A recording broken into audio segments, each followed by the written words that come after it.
name is Stan Copeland, and I'm the pastor of Lovers Lane United Methodist Church in Dallas. And I'm doing a series. This is the fifth in a series entitled Dear Bishop. Dear Bishop, I was thinking of you. Do you remember this? Bishop Bill Oden, who was the bishop here in North Texas when I got here, gave us this in 2003. I really forgot the occasion, but it is an exact replica of the gavel that Francis Asbury used, and it was small enough to go in his saddlebag. And this, of course, is the General Conference 2004 in Pittsburgh. This was our delegate name tags you and I shared on that delegation. I want to say I count myself among the many who are not surprised at reading your letter 9 days after your official retirement with benefits, informing us that you had been received as a bishop in the Global Methodist Church. The GMC should have received you. You literally wrote the book. Your resignation as a bishop of the United Methodist Church and request of withdrawal of your North Texas Conference membership was long overdue. I would simply ask, what took you so long? And unfortunately, we all know the answer. In February of 2020, at the General Conference orientation session in Oklahoma City, you and I met about what seemed to be your shifting allegiances. I had written an article raising questions about your assistance in creating the Wesley Covenant Association or the Global Methodist Church Book of Doctrines and Discipline. Now, my beef was that you were an ordained United Methodist elder responsible for order and serving as an elected bishop working on our United Methodist nickel. And amazingly, you were helping form a new denomination. I compared it to a CEO of a company working with others to create a like company while being paid by the company you were leading. I hypothetically questioned what a board of directors might do upon such a discovery of disloyalty. I think we all knew the answer, too. It was nearly 3 years ago when I first challenged whether you were feathering your own nest or creating a situation in a new denomination where you could continue to serve as an active bishop. We met together with a small group, and you were unhappy with me, but at their pressing you, you did admit your assistance in forming the new denomination.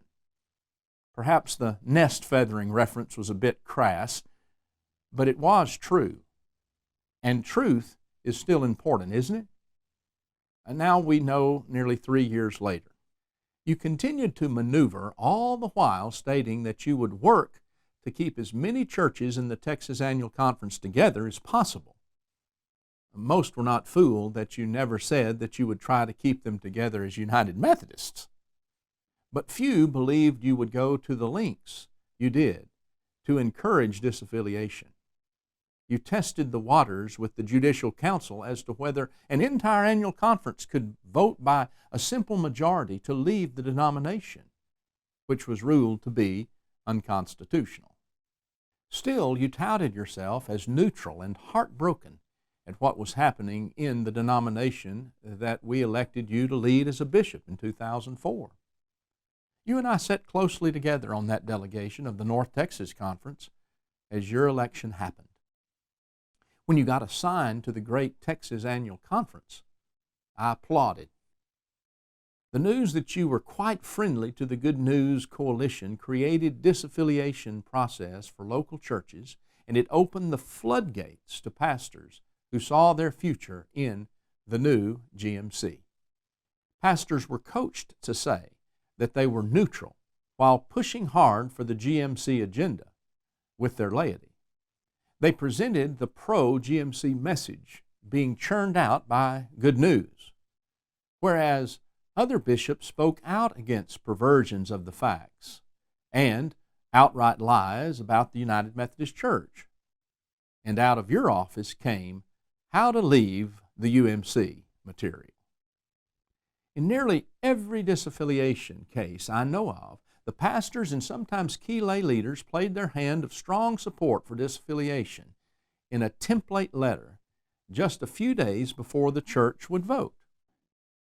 Over and over again it happened in the Texas Annual Conference, and you led the disaffiliation conference that voted nearly half of your Episcopal area out of the denomination. 3 years is a long time to work an agenda, and you obviously have. Bishop, the irony for me, or shall I say the hypocrisy, is that one of your main beefs with the UMC has been how other bishops have behaved and them not being held accountable. Disobedience to the book of discipline has been your heartburn. Wow. You, Mike Lowry, Mark Webb, and there are likely to be a few others, there should be, all officially shifted your allegiance.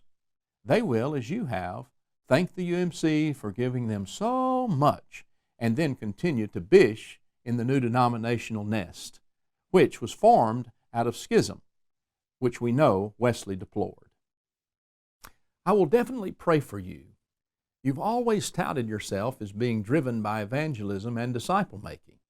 My main prayer for you and your disaffiliating colleagues is that you will lead true evangelism of the unsaved and unchurched, rather than continuing the trend of proselytizing of United Methodists.